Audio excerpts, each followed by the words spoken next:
Welcome to big TV. ఎండాకాలం వచ్చిందంటే చాలు ఉక్కపోతకు జనాలు తట్టుకోలేక ఏసీలనైతే వాడతారు. ఏసీలు వాడడం వల్ల కొంతమంది ఎక్కువ కరెంట్ బిల్ వస్తుందని అయితే అంటారు. అయితే దానికి సంబంధించి ఏసీ కరెంట్ బిల్ ఎలా తగ్గించుకోవాలి?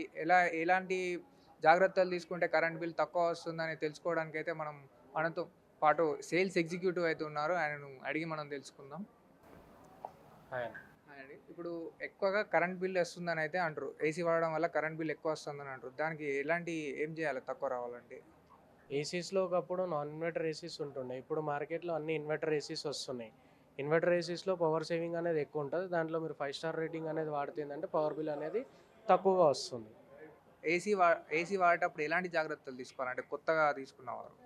కొత్తగా తీసుకునే వాళ్ళంటే మన బాడీకి టెంపరేచర్ ఏదైతే సెట్ ఉంటుందో ఆ టెంపరేచరే పెట్టుకోవచ్చు. అంటే 22, 24 అట్లా ఏదైతే టెంపరేచర్ ఉంటదో ఆ టెంపరేచర్‌లో పెట్టి నార్మల్‌గా యూసేజ్ చేస్తే ఏందంటే బిల్ అనేది తక్కువగా వస్తుందనమాట.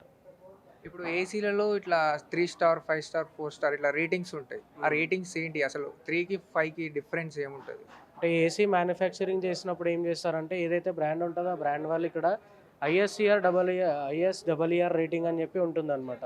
దీనిపైన దాన్ని బట్టి మీకు పవర్ కన్జంప్షన్ అనేది వస్తుంది. అంటే ఇప్పుడు ఈ రేటింగ్ అంటే 3 స్టార్, 5 స్టార్ రేటింగ్ ఎట్లిస్తారు? ఎవరిస్తారు మనం? ఇది మ్యానుఫ్యాక్చరింగ్ చేసిన దాని తర్వాత కంపెనీ వాళ్ళు ఏదైతే ఉంటారో టెస్ట్ చేస్తారనమాట. టెస్ట్ చేసినప్పుడు ఏంటంటే దీనిపైన 3 స్టార్ వచ్చేసి డొమెస్టిక్ పర్పస్ అండ్ 5 స్టార్ వచ్చేసి కమర్షియల్ పర్పస్ అని చెప్పి ఐఎస్‌ఈఆర్ వాళ్ళు ఉంటది. గవర్నమెంట్ రేటింగ్ ఉంటదనమాట అది. వాళ్ళు డిసైడ్ చేసి ఇస్తారు.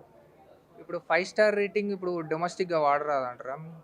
అంటే రెగ్యులర్‌గా యూసేజ్ ఉంది. అంటే ఓన్లీ సీజనల్‌గా వాడతాము అనంటే 3 స్టార్ తీసుకోవచ్చు. మొత్తం 365 డేస్ వాడతాం కంటిన్యూగా అంటే 5 స్టార్ తీసుకోవచ్చు. ప్రాబ్లమ్ ఏముండదు. ఏసీలలో ఎన్ని రకాలుంటాయి మామూలుగా అంటే? ఏసీలలో చాలా రకాలుంటాయి. ఇప్పుడు స్ప్లిట్ ఏసీ ఉంటది, టవర్ ఏసీ ఉంటది and cassette AC, one way cassette AC ఉంటది, పోర్టబుల్ ఉంటది, వీఆర్ఎఫ్ అని చాలా రకాలుంటాయన్నమాట. చిల్లర్స్ అని చెప్పి ఉంటాయి. ఇప్పుడు ఏసీని మెయింటెనెన్స్ ఎలా చేయాలి? అంటే సంవత్సరం పొడుగుతా వాడతారు కదా కొంతమంది. సంవత్సరం పొడుగుతా అంటే ఏసీ 6 మంత్స్‌కి ఒకసారి, 8 మంత్స్‌కి ఒకసారి ఏసీ మెయింటెనెన్స్ చేపించుకుంటే బావుంటుంది. అంటే చేయకపోతే ఎట్లాంటి జ ఏమైనా జరిగే అవకాశాలున్నాయా? టైమ్ టు టైమ్ సర్వీసింగ్ చేయించుకోకపోతే లోపల గ్యాస్ ఏదైతే ఉంటదో కంప్రెసర్‌లో అది డ్రై అయిపోతుంది. అండ్ ఇంకొకటి మొత్తం దుమ్ము పట్టినప్పుడు కూలింగ్ అనేది సరిగ్గా రాదు. ఫిన్స్ డ్యామేజ్ అయ్యే ఛాన్సెస్ ఉంటాయి. ఇవన్నీ కాకుండా ఏందంటే మనం మెయింటెనెన్స్ చేపించుకున్నాం అనుకోండి ఏసీ కండిషన్ అనేది బావుంటది. ఇప్పుడు ఈ ఏఐ అంటే ఇట్లా ఏఐ థింగ్స్ అంటే ఏంటిది అది? ఏఐ థింగ్స్ వచ్చేసి ఏందంటే, ఏఐ వచ్చేసి మీకు ఆర్టిఫిషియల్ ఇంటెలిజెన్స్ ఉంటదనమాట. ఆర్టిఫిషియల్ ఇంటెలిజెన్స్ వచ్చేసి ఇండోర్, అవుట్‌డోర్ టెంపరేచర్ సెన్స్ చేసుకొని కూలింగ్ అనేది ప్రొవైడ్ చేయడం అలా ఉంటుంది. అండ్ స్మార్ట్ థింగ్స్ అనేసి వచ్చేసి ఏముంటుందంటే అప్లికేషన్ ఉంటుందనమాట. దాంట్లో ఏసీ ఎంత పవర్ బిల్ ఎంత తీసుకుంటుంది, కన్జంప్షన్ ఎంత అవుతుంది, అండ్ ఏసీలో ఏదైనా ప్రాబ్లమ్ ఉందో తెలుసుకోవచ్చు. రెడీ కూలింగ్ అనేది ప్రొవైడ్ చేసుకోవచ్చు. అండ్ ఏసీకనే కాదు ఈ స్మార్ట్ థింగ్స్ వచ్చేసి fridge, washing machine, AC, TV ఇట్లా మల్టీపర్పస్‌లో ఏదైతే ఉంటదో అది యూజ్ చేసుకోవచ్చనమాట. ఇప్పుడు చాలా మందికి ఒక డౌట్ ఉంటది. అంటే ఎక్కువ టెంపరేచర్ అనేది తగ్గించుకుంటే కరెంట్ బిల్ ఎక్కువ కాలుతదనే అనుమానం ఉంటది ఆళ్ళకది. అట్లేముండదు సార్. మనం వాడే దాన్ని బట్టే ఉంటదనమాట అది.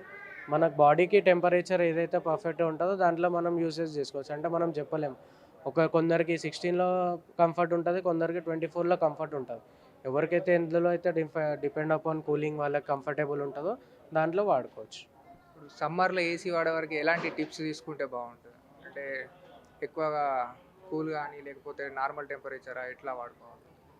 అంటే కూలింగ్ అంటే ఇది ఇన్వర్టర్ టెక్నాలజీ కాబట్టి మీరు ఏదైతే టెంపరేచర్ పెడతారో రూమ్ టెంపరేచర్ రీచ్ అయిన తర్వాత మెయింటైన్ చేస్తుంది ఆ కూలింగ్ అయితే అది. అంటే ఆటోమేటిక్‌గానే మెయింటైన్ చేస్తదా? మళ్ళా అది చేంజ్ చేసుకునే అంటే టెంపరేచర్ మనం అప్ అండ్ డౌన్ చేసుకోవచ్చు. అది డిపెండ్ అపాన్ మన పైన ఉంటుందనమాట. టెంపరేచర్ మనం ఏది కావాలనుకుంటే అది పెట్టుకోవచ్చు. టెంపరేచర్‌లో ఏం లేదు అది. ఇప్పుడు ఇంత ఎండలు కొడుతున్నాయి గదా! ప్రెజెంట్ అయితే సేల్స్ ఎట్లున్నాయి మరి? సేల్స్ అయితే చాలానే ఉన్నాయి. కస్టమర్స్ వాకింగ్ కూడా బానే ఉంది. పీక్స్‌లో ఉన్నాయి సేల్స్ గిటంగా. సమ్మర్‌లో అంటే ఎండలు కూడా పీక్స్‌లో ఉంది కదా! సేల్స్ కూడా బానే ఉన్నాయి. ఓకే. థాంక్ యూ అండి. చూసారు గదా! ఏసీ అనే కరెంట్ బిల్లు రావడానికి తక్కువ రావడానికి గల ఎందుకనంటే దానికి సంబంధించి ఇన్వర్టర్ గానీ, ఏదైనా 3 స్టార్ గానీ, 5 స్టార్ గానీ ఇట్లాంటి రేటింగ్ వల్లనే కరెంట్ బిల్ ఎక్కువ తక్కువ వస్తుందని మనకైతే చెప్తున్నారు. 5 స్టార్ రేటింగ్ ఉన్న ఏసీలు వాడడం వల్ల ఏమవుతదంటే కరెంట్ కన్జంప్షన్ అనేది తక్కువ జరిగి కరెంట్ బిల్లు తక్కువ వచ్చే అవకాశం ఉంటుందని అయితే మనకు చెప్తున్నారు. రైట్, కెమెరామెన్ అనిల్తో Ajay Kumar, Hyderabad big TV. For more videos like this, subscribe Big TV channel.